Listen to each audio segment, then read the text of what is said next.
Listen, I'm not saying you intentionally did something wrong. I'm not saying that. But what I'm saying is, no security guard is taking a gun. Now, Alright, so check this out. French Montana pulled up to Marathon Burger with Nipsey Hussle's brother, showed love and promoted it. Now listen, I gotta give French his credit. Out of all these artists screaming R.I.P. Nip online, he was actually making real music with Nip when Nip was still grinding, you hear me? That mattered. That helped Nip build momentum. Now look at Meek Mill. He doesn't really have songs with Nip like that. The only track you hear came after everything already happened. It's not like when Meek was at his peak, he jumped on a record to help Nip level up. But French did that. So yeah, I respect him for that, period. And listen, I'm only using Meek as an example because he's always posting R.I.P. Nip, but bruh, you didn't really help when it counted.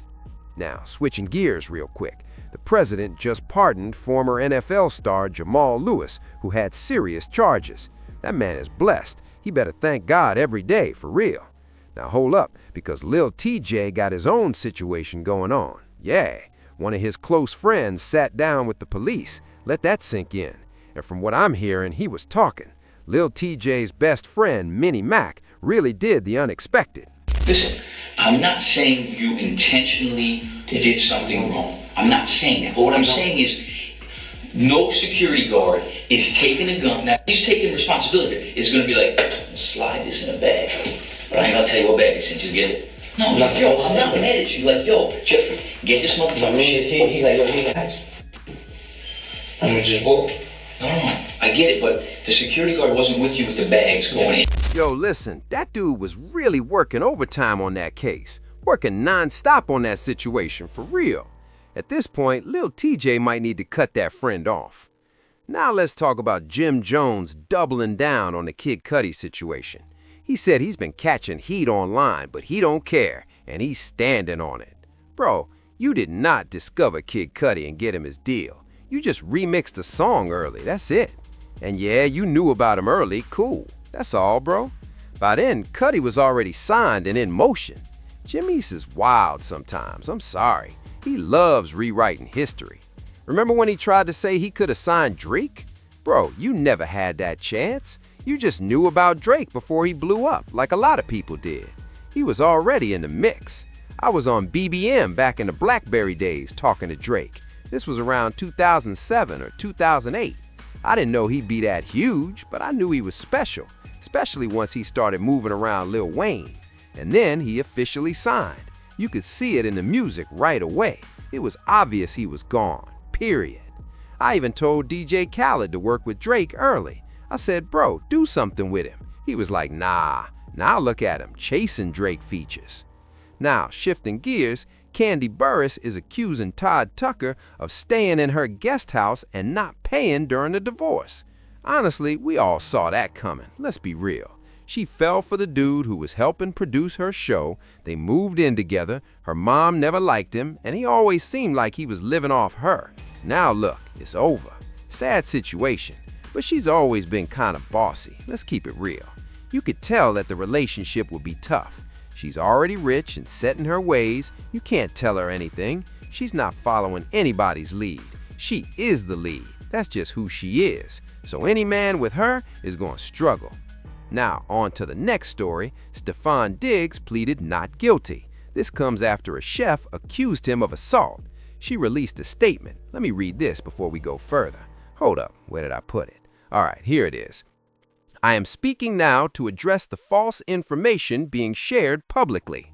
Integrity really matters to me, for real, because claims that I was trying to settle for money are completely false, and I never asked for a dime or had any settlement talks, so anything saying otherwise is misleading and harmful, especially as someone who survived domestic violence and takes this extremely seriously and would never lie for clout, money, or to damage someone's name.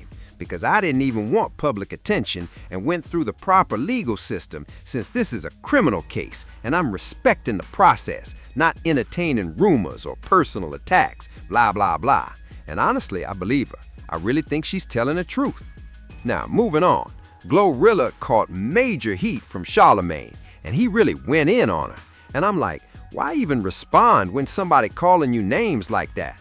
Because we already know her sister is money hungry. Let's be real. Glorilla worked hard for her bag and deserves every dollar. She can help family, but they always want too much, then try to shame her online. And that's dangerous, because once your character gets attacked, your image is your money. And if fans turn on you, it's over.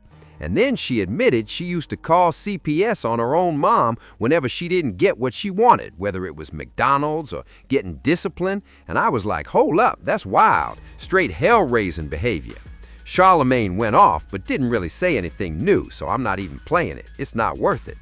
And now Glorilla says she's in a new situation, on a private jet with a new man, so yeah, she's clearly moved on. Next up, we already talked about young Dolph, one of the suspects, who is finalizing a plea deal with big money involved, snitching and all that. We'll see how it plays out. They haven't tied Yo Gotti to it. Hernandez Govan was acquitted, and now it's all falling on Big Juke, I guess. Then you got Kanye West hitting 1 billion streams and chasing Drake, with Kanye around 69 million listeners, Drake near 90 million, and Kendrick sitting around 74 or 75. So really, Kanye is competing with Kendrick, while Drake is just running away with it. Then Chuck D went at Gene Simmons over the Rock and Roll Hall of Fame, saying his opinion carries weight, but hip-hop and other genres belong there too, because rock splintered decades ago, evolved, and let's be honest, it came from black music, that's sax, so the gatekeeping makes no sense since the Hall moved past just rock a long time ago. Then you got Blueface about to fight Nick Young, still cool, laughing about it, just entertainment. They'll fight and still be friends, it is what it is. And finally, Yellow Beezy needs to worry about his trial instead of who can go song for song with him in Dallas, except maybe Erykah Badu. And don't forget about Mo 3.